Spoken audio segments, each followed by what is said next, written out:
Looks like the audio was muted. Ready, Gary, you're live. Can you hear us okay, Matt? The audio was weird.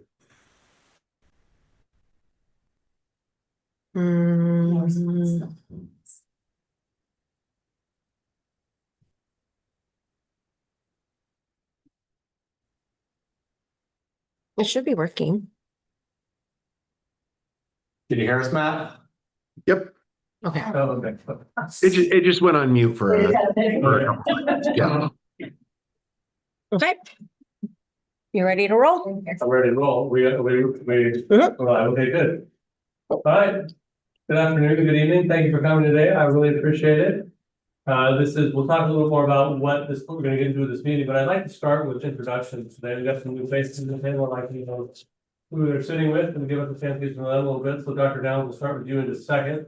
And just obviously give us your name and if you work with the district, what your role is, and if you're a citizen member, just what your connection to the district is. Dr. Downs, start with you. Yeah, I'm Aaron Downs, I'm the superintendent, and I'm just extremely appreciative of you volunteering your time. Marlene Carroll, I'm the assistant superintendent. Matt Gordon, and I'm still working. Ryan Bozeman with Apria. Ryan Alamso, I volunteer as the budget committee, and we've got 3 kids in the district, 1 in each school, but yes. Yeah. I'm Gary Bennett, I'm the CFO for the district. Derek Thomas, I'm a finance committee member and just an interested citizen of the community, having 3 kids go through the Shilling School District, but well over the district. Hopkins Award from Daniel Groves Budget Committee, got 3 kids in the district. Harmony Carson's Award. Deborah Teo, parent has 2 kids in the district, coach volunteer on the equity. And I'm Matt Sorry. Sorry. Matt Kaufman, also school board member, and apologies everyone for not being there in person. I'm up in Seattle for work. Well, thank you for taking the time to attend. Sorry, I went around the table and thought I was done and I moved right on. My apologies. Okay, let's jump in. Dan, if you can pull up the slides, that would be fantastic. Okay.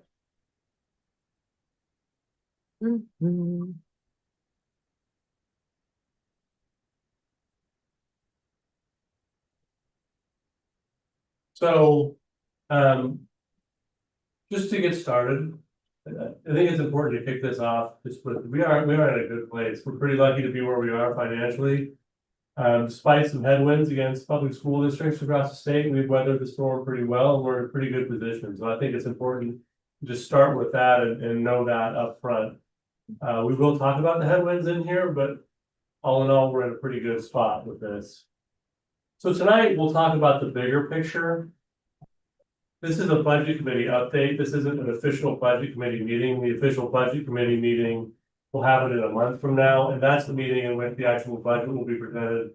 And you will have an opportunity to vote on that budget and discuss that budget. And tonight is more looking at a bigger picture, some of the factors going on in the state and locally, get a sense of where we are. A little bit higher level than we'll drill down next time. So tonight we'll take a look at how we're doing this year. We'll take a look at moving forward and then what our next steps in this process are. Let's go back. So we'll start with the role of the budget committee. First of all, as Dr. Downs said, I just want to thank you for your service. It's really important that our citizen members involved in this process. It provides us with a different perspective and keeps us sharp. All your collective insights tend to help us out. And I think another benefit is that it really helps the people involved have a better sense of the financial picture of the district, which I think is also a good thing.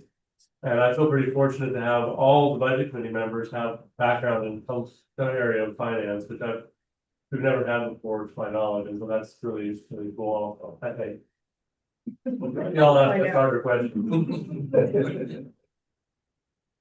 So, but the budget committee, it's really a means for those. You can see what these are up here, but it's a way for the public to participate. You'll receive the budget message from the superintendent, the budget document. You'll review it.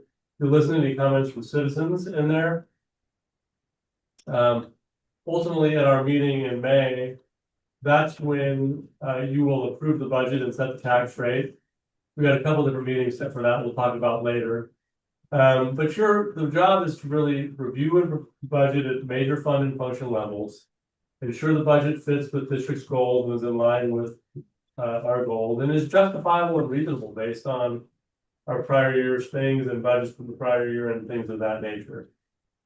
There are some things that are outside the scope of the budget committee.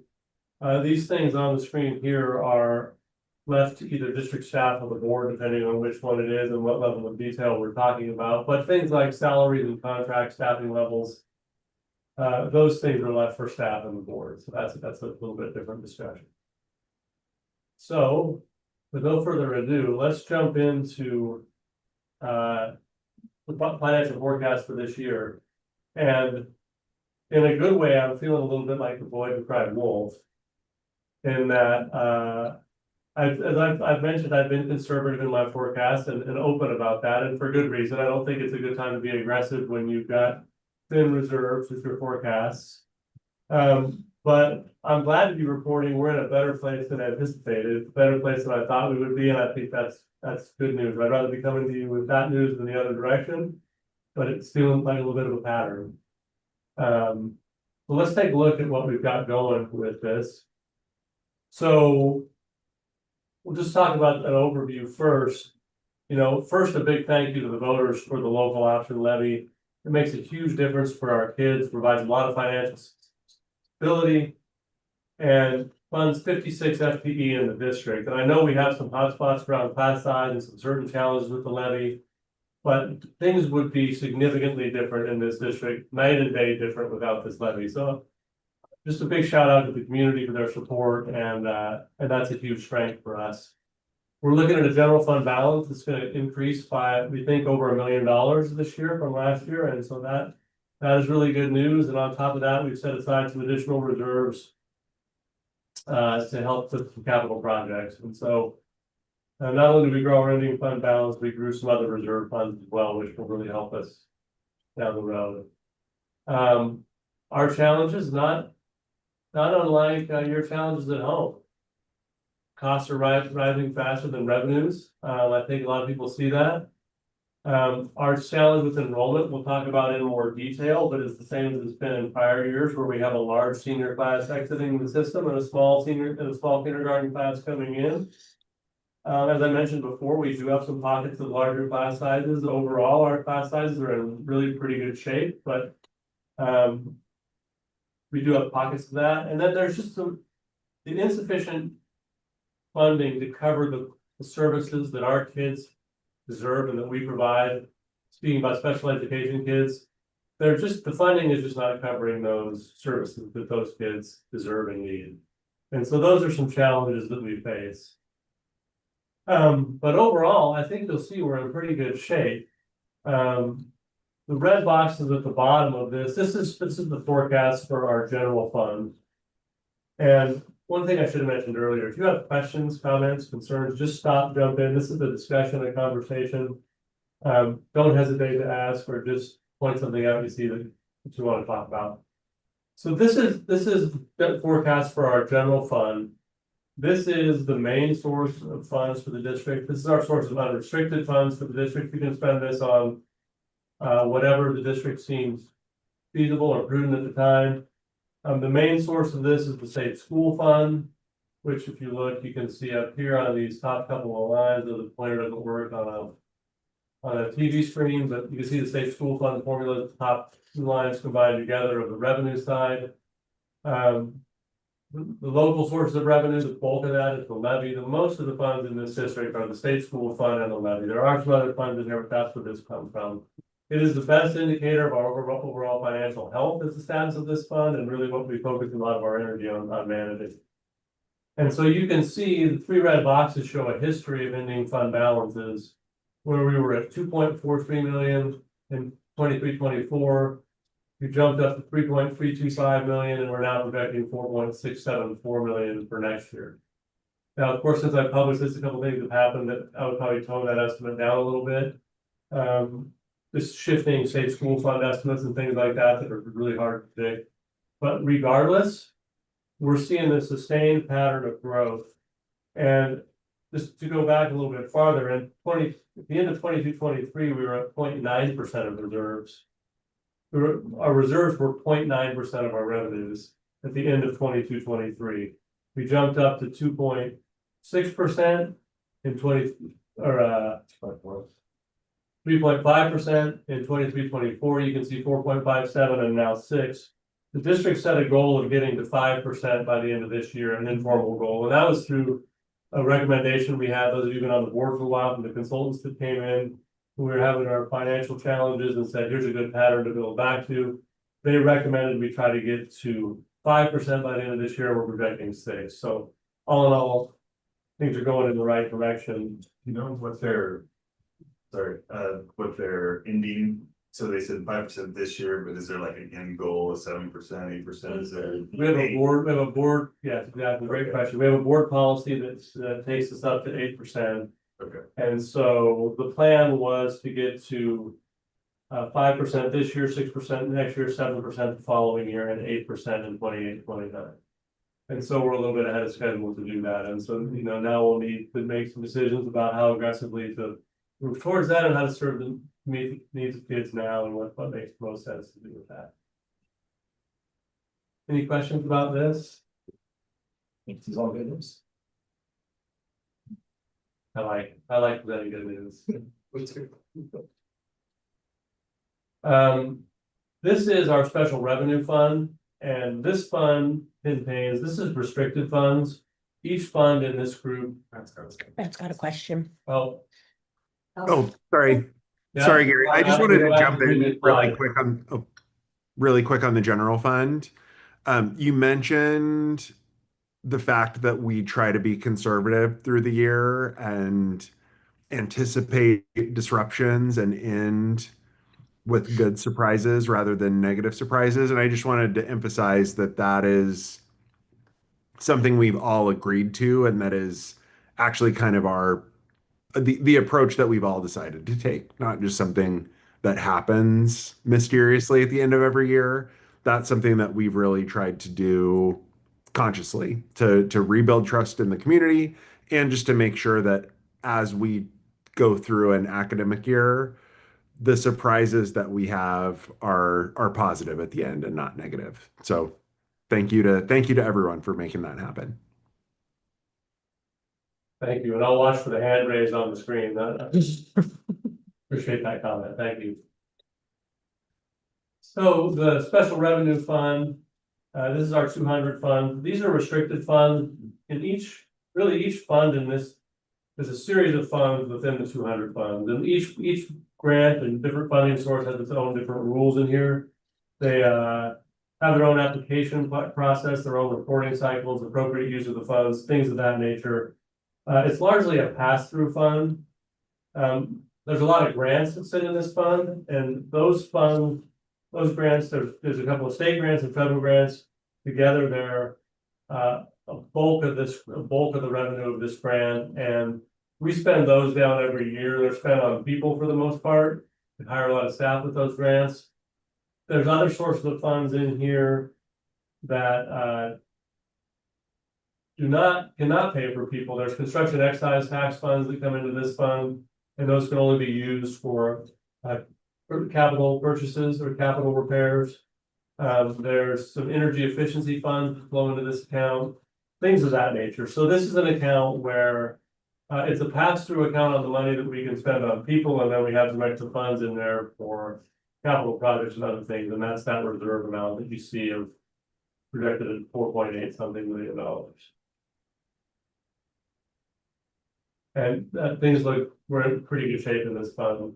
We did get flat funded in a few grants, and when you get flat funded in a grant, your costs rise. It really acts as a cut, and so we've had to move some things out of these grants into the general fund or find other ways to pay for them.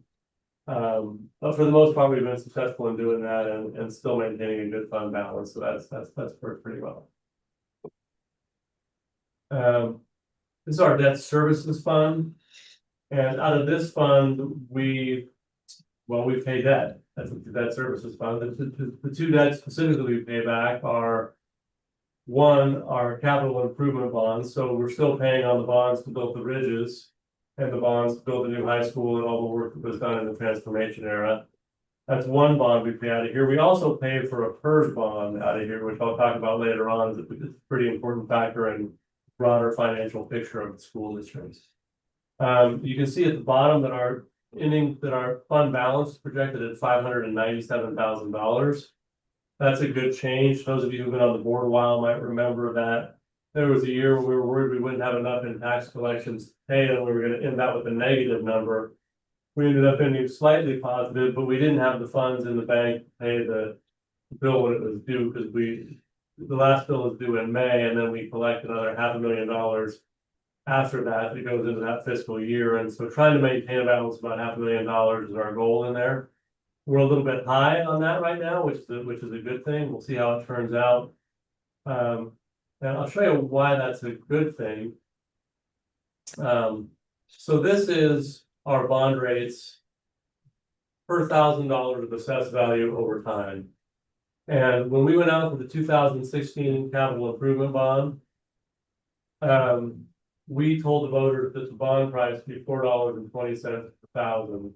And that's the orange line on there. And so the first year we sold all the bonds and we're fully paying on the bonds in 2018.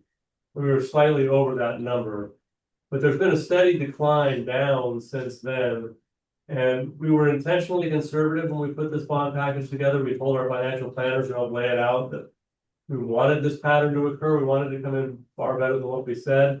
And we're now sitting at about, what's the number? 87 cents per thousand better than what we told the voters we would do.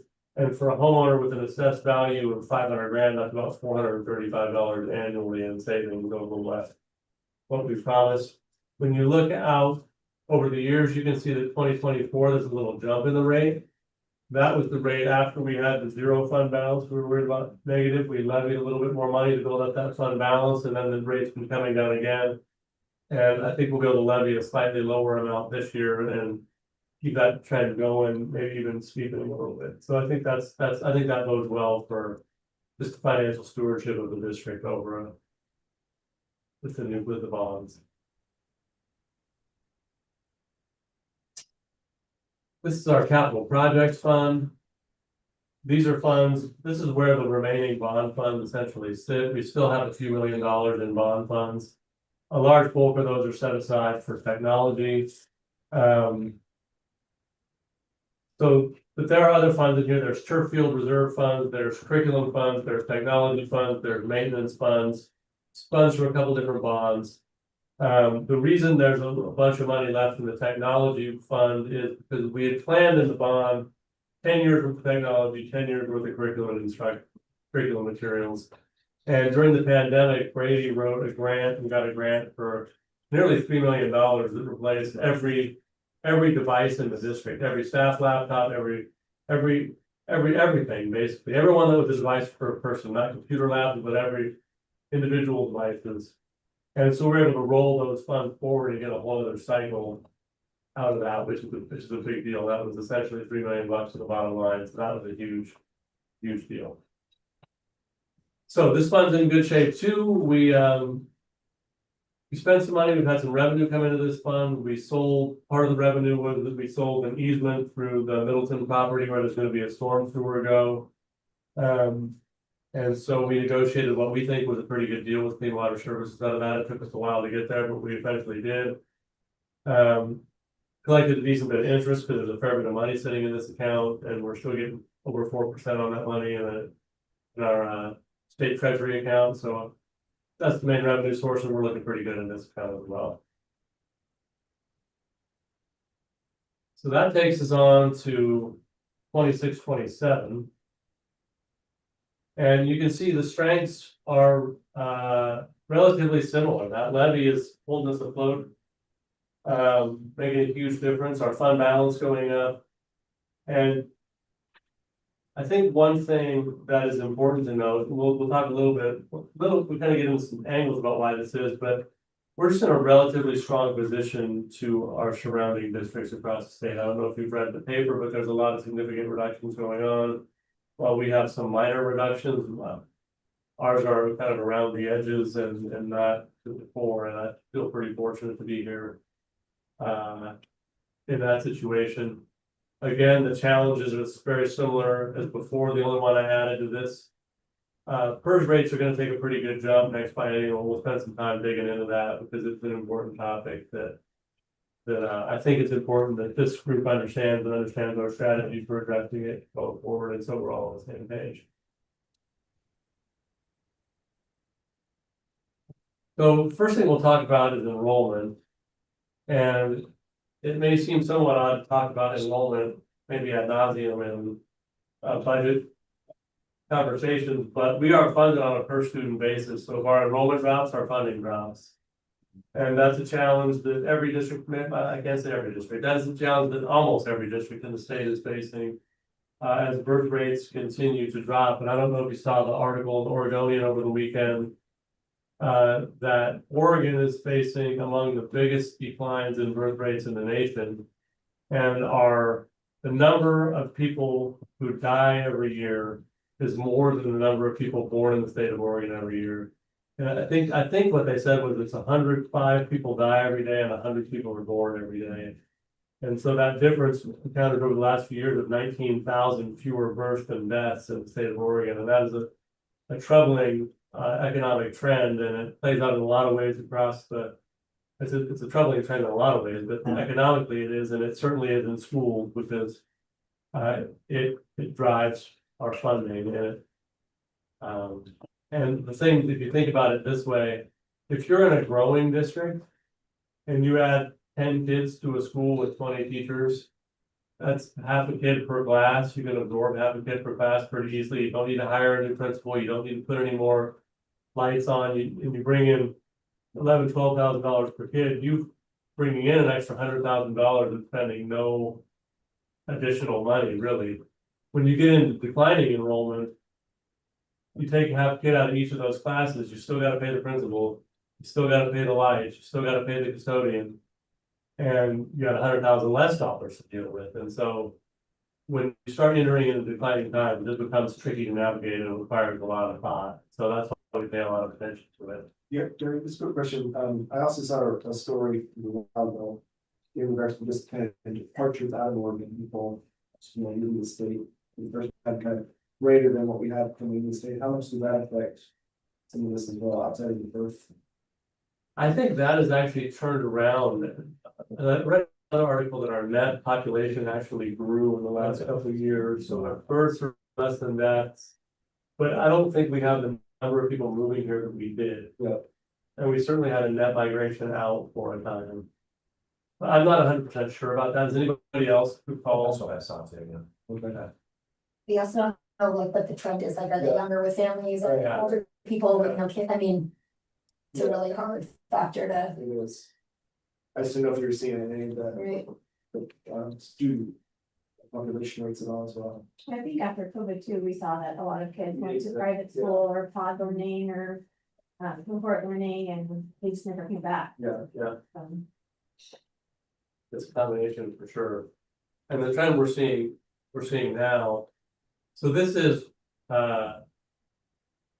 annual birth rates within zip codes that go to our districts. And there's only a few kids in those districts, those other zip codes in there. 97140 is the vast majority of our kids.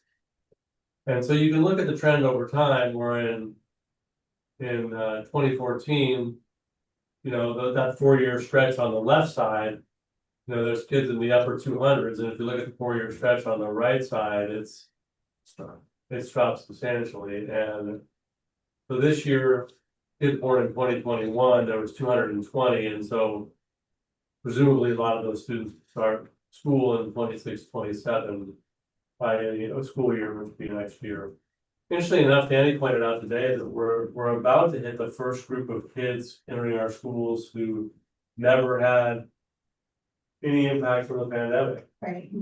And so some of these kids born later in 2021, we were pretty much open and things were back to normal, maybe some people wearing masks. And next year, the kids born in 2022 were pretty separate from it. That's just an interesting note that we're seeing the first group of kids who, I mean, the world has changed to be sure, but not impacted in the same way that before. So there's our birth rates. That's one factor affecting us. This graph tells kind of an interesting story as well. So the two red boxes on here. Last year, we graduated a senior class of 407 students. And we brought in 232 kindergartners. I think it's 234 as of today. We've added a couple. And so when you lose 175 students, just in sort of a built-in system, that's hard to make up.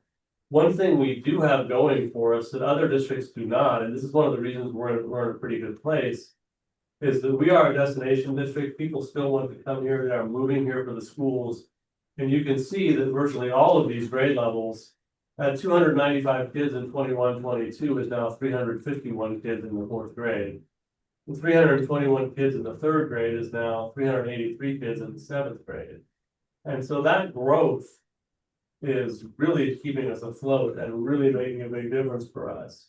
And in the short run, it's helpful. In the long run, it may be more helpful because we have once that sewer line that I told you we sold the sewer easement to Clean Water Services.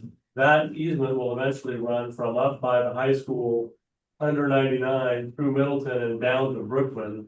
And once that sewer line is complete, there'll be more development occurring along Brookman. I think there's about 400 homes set to go in there. And that's not even talking about Sherwood West, which is who knows how many homes and when that will come in. So who knows when that will happen compared to being a landlocked district where there's no room to expand around you. I think Tigers Wallet, I remember when I was a teacher there, learning that they were never going to build a fourth middle school, even though we were overflowing because they were landlocked. There was no room for building houses. And so you look at much different situation in Sherwood. And so we have some implicit advantages, which we're quite fortunate about. People still want to be here and there's room to build new houses. We also have what we're calling Sherwood East, which is if you head toward I-5, right behind, if you near Tualatin High School, actually. Everyone thinks it's Tualatin, it's actually our district. And there's a couple communities over there that are building, a couple that are built out, and then one is in phase 3 of 5 or 6, I can't really remember. And so we are meeting with families from them right now in the spring as those areas have started to grow. And if you had met with district folks several years ago when we were doing some planning, when they were all doing some good planning before I was here, I think they were thinking originally that Brookman area was going to be coming on a lot stronger and faster. And that Sherwood West potentially would be joining faster and stronger than it is. And so they have those two areas maybe have kind of are not probably as we originally planned at the district level. However, Sherwood East, it was probably different for that there were some unknowns over there. And so if you actually drive to Horizon Christian High School, look right behind that whole area, that's to the freeway, that's us, that's Sherwood District. And so those homes and those students travel here, even though they're 3 blocks from some Tualatin land. And that happens in every district, in every boundary. That just happens to be a series of homes that have gone in and a couple different complexes that have gone in there that we are paying close contact and in close connection with, because those have been built and we're seeing students grow or students come from them. So some of that is attributed to Sherwood, what we're calling East. But when Brookman and Sherwood West come on, we have that's where we regroup here for kind of that enrollment growth. But what Gary's saying is what happens when you're reading about other districts and good colleagues and friends of ours who are next door districts, what's happening for them is not only is the 407 to 232, that number is real for everyone, but the reality is they don't have the cohort growth. So we're getting some students moving in during those times, during the years, and then by the time we see a couple different hotspots for us too, when going into 6th grade, we do see some families returning maybe from wherever they were. They may live in Sherwood, but also going into high school. Some families have decided at that point they're coming back into Sherwood. But we appreciate the community partnerships and working directly with builders and realtors and other people who are the ones that are really telling us what they're hearing. And so that's why I like paying attention to what's going on in Sherwood East is important. As we are, watching all the other areas of, Sherwood, and there is gonna be some growth. Yeah. I think Sherwood East is kind of a pleasant surprise because no one really banked on that, but they're very historical boundary lines that predate like Fulton High School. So that's why it was a Sherwood School District, so like all the kids that live out in Norwood, those are all Sherwood kids too, because that's all there, Sherwood's the only show in town back then. So it's actually really shows that they're doing all that building and we reap the benefits from it before we even start building fully to like or Sherwood West, so great.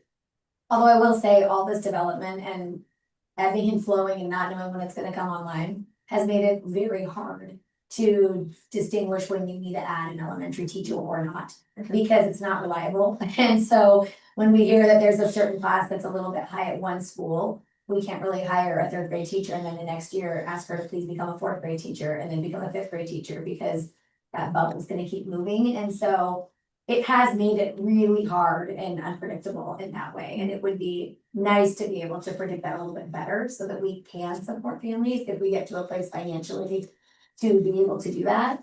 I know we hear occasionally from families who would like to be supported better and we would love to do that. It's just trying to figure out how to read these new numbers and understand the developments and figure out how to make sense of it. So that's tough. For sure. And it goes to that same principle where you can see where on this chart, there's a difference between last year and this year of 44 kids and $11,000 a kid, that's quite a bit of money without much change in the need for services. So those are challenges that we face. So speaking of budget and that, so schools are funded. The good news about Oregon does a good job with this piece in that to take declining enrollment into account, this has always been the case. You're funded on the number of students that you either had in the current year or the prior year. And so we'll build our budget based on this year's enrollment because that's the lowest funding we can get state. So if we happen to grow next year, which I don't anticipate, we would be in a great position, but we'll at least know what our floor is. And so that's what we're building our budget on. It's the most likely outcome and it's just the most conservative approach. Enrollment this year is tracking actually pretty well. We're tracking at about 30 below as of today between last year and this year. And the good sign is our enrollment declines every year. Typically, the typical pattern that is pretty much etched in stone is over the course of the year, the elementary schools grow. Middle school stays the same and the high school shrinks as kids graduate early and go to online programs and things like that. And so the good news is the last couple of years, our enrollment has shrunk slower than in prior years. And so that's tracking pretty well. For this year, our enrollment's holding pretty steady. And the other thing that's good news is our kindergarten is, I think about 7 or 8 kids higher than last year at this time, which is still far below the number we'll get to, but it's April, we haven't seen the goal of our registration yet, so we're trending a little bit. So that's all good stuff. Okay, PERS. Seems like we've been talking about PERS since the day I started in education, and it's been a factor every year, and it looks like it's going to continue to be. So we'll get into we're going to kind of get in the weeds on some of this a little bit, so I apologize for some of the weediness, but I think it's important that you have a good understanding of what we're looking at for PERS. So for this year, for next school year, we're in good shape. PERS rates are set for a biennium, and so this is the second year of the biennium, so our PERS rates will be the same as they were last year. They were slotted to go up this biennium, just because that's the way when the unfunded actuarial liability hits a certain level, they raise the rates, pay that down in a certain time frame. I don't know how the calculation works exactly, but basically the more you owe, the more you pay. It's a pretty straightforward process. But there was a one-time rate reduction in place. The legislature had a source of funds that they applied to PERS, and it lowered our rates by 1.68% for this current year we're in and for next year. And that saves about $700,000 each year. So that's a substantial savings to the districts. It's a one-time reduction and it's set to expire at the end of this year. So that's challenge number one. Challenge number two is a little bit more complicated. So, this is a risk factor for all districts. So we need to talk about what PERS side accounts are first. So the district in 2002 and 2005 sold bonds. They essentially borrowed money. They gave the money to PERS with the thinking that we're paying 5% on the bond and PERS has been averaging 8.5%. I'm making these numbers up, by the way, but this is the theory. We will earn more money over time having PERS invest our money than we'll pay on the bond investment, and it worked. And so the idea was, you take the proceeds, your earnings essentially, your the difference between what you brought in and what you paid, give it to PERS, it lowers the PERS rates. Fantastic. That saved us a lot of money over the years. The challenge is those side accounts will expire during the 27-28 school year. They've run their course. Worse yet is that they were designed to expire sometime in the 28-29 school year, presumably at the end of the 28-29 school year, but they're going to expire earlier than was forecast because about 4 or 5 years ago, PERS put together a forecast and said, okay, we got 5 years left on all these bonds. Most districts bought in the same window. PERS put together a forecast and said, we are going to pay out this much. We're going to give you this much rate relief for your side account, and it will be gone on this date. And within that, assumed certain payroll growth. Well, then came the pandemic, and then came all of the pandemic funding that schools got, and high inflation, which led to raises, and payroll grew faster than the PERS forecast. It's not PERS' fault, by the way. They didn't see this coming any more than we did. And because of that, they essentially gave us too much rate relief, and our side account will expire earlier than anticipated. So what that means is in 27-28, we'll not only be paying the higher rate because our side account, which gives us rate relief, will expire, we'll also be paying for the PERS bond, the last payment on the PERS bond in the same year. It's a double dip, you get hit twice. Make sense? Now, we are really fortunate compared to most schools on this for a couple of reasons. One, our board didn't go huge in 2002 and 2005, so our PERS bond was smaller relative to the size of our budget than other districts. Compounding that is the district was about half the size it is now when they took out that bond. So not only did they go all in, they went probably about the level of most districts. They didn't, some districts went really deep and got huge rate relief. So they did, our bond wasn't as big relative to the size of our district now for a couple of reasons. And we didn't get as many pandemic funds as other districts did, and so our payroll did not grow as fast. So there are some districts who will expire much earlier than we will. They'll have this problem starting in next year, not the following year, and they'll have a couple of years with full PERS rates, bond payments. The bond payment was structured in 27-28 to be a half a payment. The idea was it expires sometime in 28-29, and you actually have a little surplus of cash at the end cushion. But there are some districts who had an effective PERS rate of 0. Their bonds were so effective, they paid 0 PERS rate. They paid the whole bond. And some of those districts also got a ton of pandemic funding. And they're seeing their PERS rates, where ours is going to go up a couple percent, they're seeing theirs double. And I mean, it's catastrophic. It's unimaginable what they're going to have to go through. And so we are by no fault of anyone in this room, we're in a better position than a lot of districts. But what that does mean is that our rates will rise potentially sharply during the 27-28 school year. So we're paying attention to that.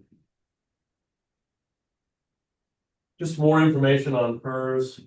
For the period ending December 31st, 2025, that's the period at which rates are set for us for the 27-29 biennium. PERS beat its assumptions, so that's good news. And that should keep PERS rates not taking into account anything to do with side accounts or the 1.68%, just PERS rates across the system will remain relatively flat.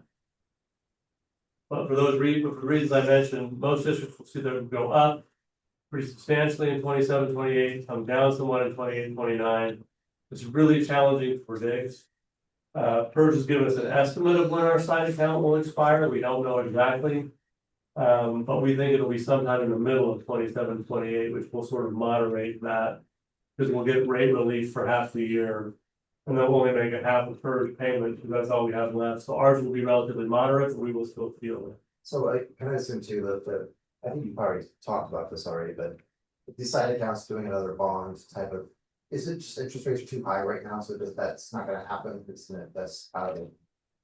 We're just gonna have to eat both of those. Interest rates are too high right now. I have a contract on my desk that I need to sign and turn in with OASBO, which is the Oregon Association of School Business Officers, and they're contracting with Eco Northwest to do a study, and we're paying into a study that will do a study each of the next 3 years, trying to find out if there is a time and there is a window when we can make this move and it's a good idea. And if they give us some advice that makes that prudent, we'll come to you and present, a proposal that ultimately will be the board's decision, but. That's essentially a study funded by all schools in the state, is that right? Or All the schools who want to participate, which I think will be most of the schools in the state. I mean, it's a couple $1,000 to be in a study for 3 years, it could save you several million. That's easy. It's a pretty easy thing to buy in. So we've talked about a ton of PERS stuff. If none of it makes any sense at all, I'm sorry for rambling at you and ask questions if you have them. Here's what you need to know. We're in a pretty good spot. This is an example of why building reserves is important. Rates are going up in 27, 28. They'll drop back down a little bit in 28, 29, but even in 28, 29, they're going to be more than likely higher than they are today. And it's really hard to know how much those rates will rise. There's a lot of stuff that plays into this. Any questions about this? And so for when we see those rates rise, is the delta coverage then that we would be paying on those bonds coming out of the general fund, or does it come out of this? A different fund? It would. PERS rate comes out of the general fund. Well, it comes out of whatever fund pays the payroll for the person. So if it's a federal grant that hires an ELL teacher, then that grant would pay the person. Comes out with, but most of it is out of the general fund. So the kind of the head of plan, addition sitting with the general fund right now is actually beneficial. Potentially lessons we rate increases as well. For sure, and that's part of our budgeting strategy is trying to think about the horizon, what do we need to do today and what's on the horizon and trying to plan accordingly. I'll talk about that a little bit later on, but you got it exactly right. So we will follow this closely. We're in close touch with our financial planners about this. They keep us advised on some of these really complex things, and we'll keep you posted on what this looks like. But this is a thing, and we will hear more about it going forward. Okay, so I'll try to go quickly through this because I'm being a little long-winded here. The special ed costs are going up. The students, like I said before, services our students deserve, and the services we provide are just not being covered by funding from the state. And we'll go through a couple different scenarios. One is the high cost of stability grant, and this is updated from the last time I presented this slide. The board has seen this slide. So let's walk through how this works. So the high cost disability grant reimburses us for students who cost us over $30,000 a year to educate. And so in 2021-22, we had 20 students who fell into that category. And we spent, $1.16 million educating those students. So the part that's not covered by the state, the first 30 grand is on us. So that 20 kids times $30,000, that's the 600 grand. That left eligible for reimbursement at $564,000. And the total grant across the state was $55 million. And so when all of the district submissions went in there, we got $385,000. We had 179 grand on reimbursed expense. Does that all make basic sense? So if you look at what happened in 22-23, we had $1.8 million of expenses, $945,000 of reimbursable expenses, but we only got $1 more in reimbursement. So why would that be the case? This cost across the state went up and the grant stayed the same. And so you submit these expenses a year in return, because the report takes.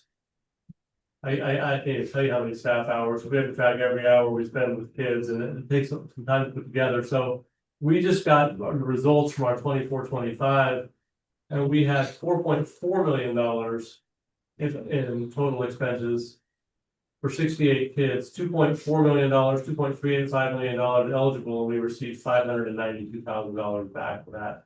So about 25 cents on the dollar, and we're projecting out that we'll get 20 and then 15 cents on the dollar in the next 2 years. And those of you who might remember, the state was looking at raising this grant about $200,000 last year, and this was going to be one of the big safety lines out of schools, and they just ran out of funds. They got a bad revenue forecast, they cut some money, and this didn't make it through. So this is a challenge that we face and that we're paying attention to, and we're still going to serve our kids. We're going to give them the services they need, and we'll find a way to make it work. But this is the financial challenge that we face. I mean, I look at this and it boggles my mind how many students we've declined, but how many more of these students we have, well, like you would think we would trend down because we are losing students in our district, not trend up to this degree. And I hope that's because that means we're doing a really good job of servicing these students in our district, but on the financial piece of this, it's crazy to look at those numbers and how as a district we continue to meet all of their needs. It's like, it's not a solvable problem in this room, at least. No. And, there's a lot of factors that go into that. Certainly people moving here because they like the service we provide, and the fact is which is a good sign for the programming we offer. And it's also the $30,000 in the Bible that used to be, so more kids fall into that range. That's a little bit of it, but that's not what's driving this. I mean, those are part of it, but this is a substantial fundamental shift. Do you have comparisons against other districts just in regards to the ratio per student? We do, and we sit. I have to look for 24-25, and 23-24, we were kind of in the middle. Okay. I think we determined in like January's meeting that forecasting for high cost disability was so hard. It's almost impossible because families leave districts to find the right fit for their child, and you almost essentially punish as a district when you do it well, because word travels, they want to leave and come see where it is, but then you're reimbursed at 15 cents on the dollar because the funding didn't go up, it costed. So essentially it's like we're being punished for taking in more kids just because we can't actually service them at the level they should be. So it's a huge bummer, and it is a bummer for when this body, particularly the budget committee, does such a great job at trying to balance our budget, and to have to see that number at over $2 million in the red of something we have no control over is so frustrating. It's challenging. Yeah. Matt's got his hand up just whenever. Okay. No, I was just gonna clarify some, because the unreimbursed high cost disability expenditures for 24-25 was 1.8 million, but the non-covered portion of that expense is another 2 million. So not only have we seen a dramatic growth in our unreimbursed expenses, we've seen dramatic growth in our not covered expenses as well. So when people ask questions about, how do I make sense of some of the budgetary changes that we've been talking about over the past few years, from the 21-22 school year to the 24-25 school year, the actual amount of expenditure that we've had to make that hasn't been reimbursed by the state is that's pretty close to almost $4 million. Am I reading that right, Gary? Yeah, that's right. I think that's right. I'm gonna just switch to the next slide. The only thing is that That is correct. We do get 2 weights for every special education student though, so So that. some of that is reimbursed. Yeah. It's a yes and, I think. And so that's a perfect segue, I appreciate that, into this next slide, in that the state only reimburses us for 11% of our total enrollment. Anything above, any number of okay, let me start again. The state gives us an extra $11,662 per special education student over and above what they give us for a general education student. We get twice the money. But we only get twice the money for the number of special education students to take us up to 11% of our total enrollment. So right now, or as of the time of this was published, we had 592 special education students. But 11% of our enrollment is 524 students, so there's 68 left unreimbursed. So that's another $800,000 in unreimbursed funds. So that's the difference that Matt was talking about with the 2 million essentially unreimbursed from last slide, right? That's basically the little stuff that's not covered, kind of. It's related to this slide, yes. There's sort of an overlap between those two. And so these two together are really challenging. Washington has addressed this issue. Their special education cap was at 13% for years. They recently moved it to an unlimited cap, and they're just funding for all students. And what we're hearing that they're finding in Washington is less mobility among staff and less staff quitting, because special education is going to be a really challenging job, especially when you don't have enough people to do it well.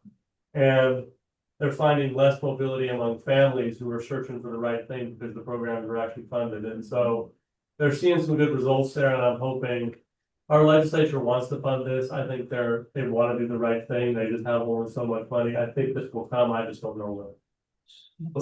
But it won't come for next year. I know that. So, in summary, we're still in a good position. We talked about the future housing, and I'm just going to keep moving so we can finish in time. The last thing I want to talk about relates to what Derek was talking about thinking about down the road ahead in our ending fund balance and thinking about those sharp spike in PERS rates.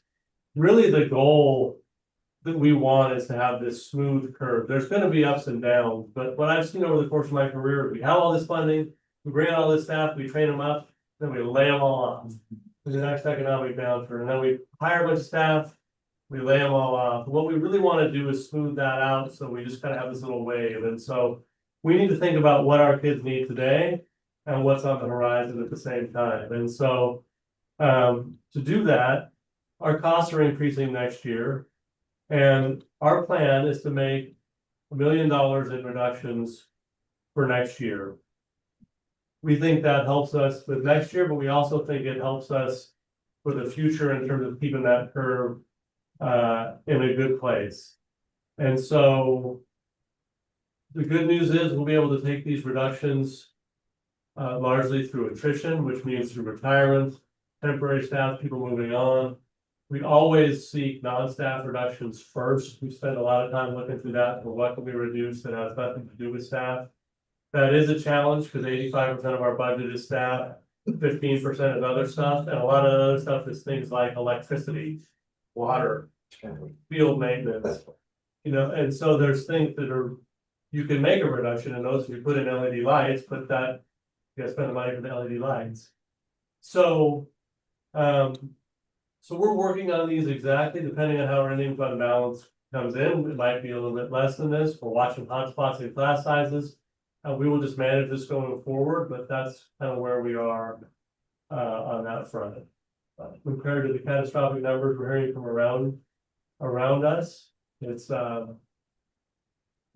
It is. it's overall, it really is good news. And our reductions are relatively minor compared to others. So just to finish our, oh, sorry, Matt. I said I'd watch for it and then I just get distracted. Oh, no, I just put it up. That one question, and we can maybe talk about this a different time, but knowing in the spirit of keeping things stable and trying to maintain a stable budget outlook, does it make sense to do a rough draft forecast for 27, 28, given the potential PERS bond disruption that we might have to plan for? I certainly do some of that in my modeling when I'm building out, but that is the outlier that is hard to predict is what the PERS rates are gonna do. You can make a reasonable prediction of salaries and things like that. That's the toughest one. And I have modeled it out, but it's hard to know what that PERS rate is. It could be a couple $1 million and then down in the neighborhood of 1.2 or on an annual basis, or it could be a little bit less than that. Are you suggesting to model it out for a public presentation, or what was your, or just for? No, just as you were talking about how disruptive it can be to bring on great people and have to let them go during a downturn. I know we've all been really excited about all of the great staff that we've brought on this year, and hopefully we can do the same thing again in 26, 27. But doing so, we probably have to keep an eye toward 27, 28 to make sure that the good people we bring on are people we're going to be able to keep. For sure, we are definitely watching that. I don't have a formal presentation, but I definitely do some modeling around that kind of stuff, and. Yeah. And I'd be happy to bring it forward. Great, just wanted people to. Oh, sorry, I just wanted to let people know we're thinking about it and planning for it. Okay, perfect. If you have any more questions, don't hesitate to follow up with me on that. We can talk more about it. So today, April 13th, is our budget committee update. This is just to give you a sense of sort of the statewide factors. Our next official meeting will be on the 11th. We'll take a look at the actual budget. I'll get all new copies of the budget in advance of that meeting, and we'll have some chances to discuss it a little bit before that meeting, and have a chance to kind of take a good look at it. And then we'll review and discuss the budget.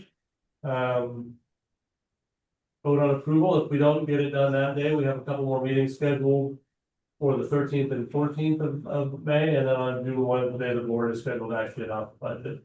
And we have to have it adopted by no later than June 30th, like that. So I know we're wrapping up, but before we leave, I just wanted to say, thank you to Gary and his team for, the stewardship. And I also want to thank our fiscal accountability, group as well, which involves a few of you in here.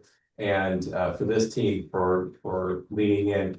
I mentioned this morning with our exec team, we were celebrated wins, because sometimes, especially in education, we hop right through things. And I'm sure you all do that as well. And I just want to let you know, like, let's not hop over celebrating kind of where this is at. And the hard work that it gets us here. Especially if you think about ending fund balance to go from the 0.9 to almost 6%. One of the things to consider and to think about is that's a little bit like your own credit rating, credit score. And when we go out for bonds, having a ending fund balance that is at 6% has a significant positive impact for our community. We get more for our money, and we get better facilities, we get better support. It's incredibly important. As difficult as it is to make sure we have that, but that doesn't happen by accident. Here, I just want to compliment you and your team and the stewardship. I want to thank our board as well, because it was something that I really appreciated coming in and knowing our board had a consolidated, supported effort on that. So thank you to our board members as well. Thank you all for your time. I appreciate it. If you have any questions, don't hesitate to reach out to me. And I'll be in touch with you fairly shortly about what we're looking at for early next month. Thank you. See you on the 11th.